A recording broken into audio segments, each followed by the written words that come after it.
They say the best conversations start with your ears, not your mouth. That's one of the central messages of the Foundry coffee shop. We want people to feel welcome here from all walks of life and all types of denominations and religions. Josh Modisette is the operations director of the new coffee shop. He says it was placed in downtown Tyler as a way to breathe life back into a forgotten area of the city. Downtown's been kind of overlooked, and people said, well, that's just damaged goods, so let's just go somewhere else, you know what I mean?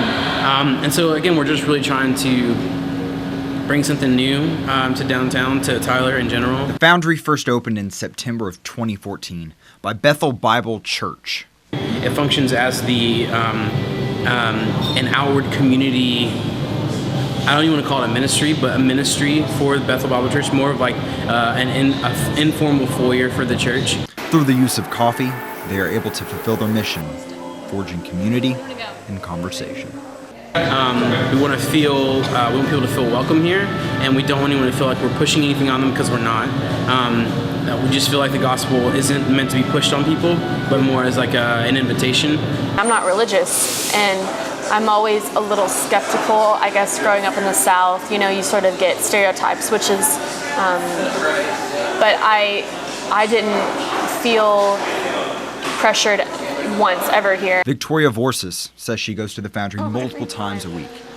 It's not just for the coffee, but also the interactions with believers and non-believers.